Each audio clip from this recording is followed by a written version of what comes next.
I'm honestly so surprised that there aren't any reviews for this watch anywhere else on YouTube. I have over 35 watches and this is the best green dial I own with one of the best finishes. Not just at this price point. This watch is the Rotary Canterbury in green, reference number GS02424/24. I'll keep it simple. If you're looking for a green dial, dress watch, and you have a budget of around 100 to 150 pounds, this watch might be for you. And fair warning, I'm going to talk about this price a lot throughout the video. This watch comes in quite a few colors, like black, white, blue, and even different color variations, including a white dial with a gold-plated case. The case diameter is 38mm with a thickness of 8mm according to some listings, but I measured to be around 7mm thin.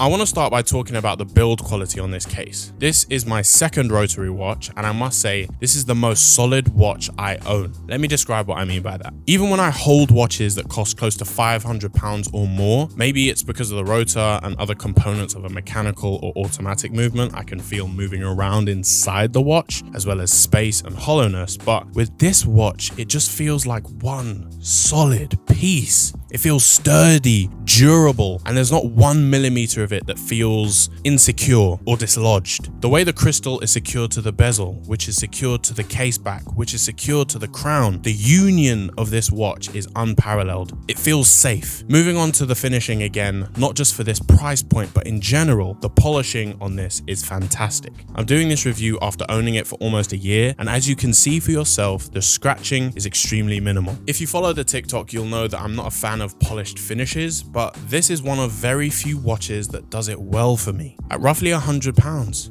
As you're a minute or two into this video, you'll already suspect that I'm leaving the best part till last, which is obviously the dial. Sorry. Obviously, at around 7mm, this is a quartz movement with 50 meters of water resistance and a sapphire glass with a stainless steel case. Because of the thinness and curvature of this case shape, the watch sits beautifully on the wrist. With the right colored shirt, it looks like an extension of me. Moving on to the strap, this is the only part of the watch that does let it down, apart from the case back. This strap is stiff and will clearly not stand the test of time. Even with that being said, its matte look puts it ahead of a Seiko strap for me. For example, at 3 to 4 times the cost, and the fact that the strap fits me and even has room left over is a huge plus, as I have an 8-inch wrist because I like to wear my watches quite far from my hand. Overall, the style is dressy with a Breguet look to it. With Breguet in mind, one thing I do prefer on the case of the Rotary is the lugs. For some reason, the straight lugs on the Breguet don't fit the style of the watch for me. The other thing that I prefer is the double bezel on the Rotary, as well as the round edges of the case compared to the coin edge on the Breguet.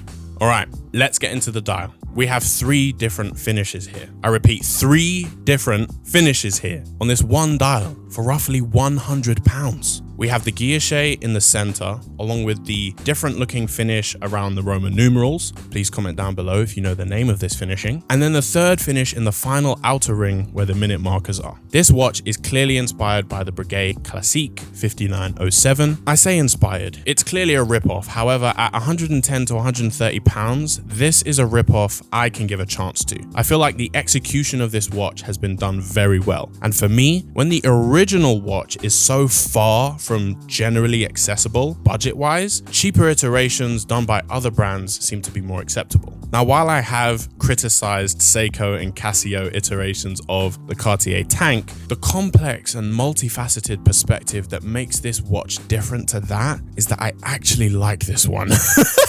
Sue me. But in all seriousness, this Breguet design, despite being copied by Frederic Constant, Raymond Weil, and Tissot, and many more brands, doesn't seem to appear anywhere else in this color range of blue and black and so on, especially not in green. Speaking of the green in the dial, I must say that the green in person looks slightly different to the green in images. When I first unboxed this, for a few seconds I was disappointed that the green wasn't as intense as the images. But over time, I have come to not only accept it, but prefer it. For some reason, it makes the watch look more classy to me. Brands like Casio and Invicta choose really intense colors in their watches, and I think this makes them look cheap sometimes. Not only does this watch have a sunburst effect on it, but in a way I cannot explain, it also has a metallic look to it. This is another instance where Rotary have made something look valuable and mature, despite the risks of it looking tacky and gimmicky, if done incorrectly. This is done exceptionally well.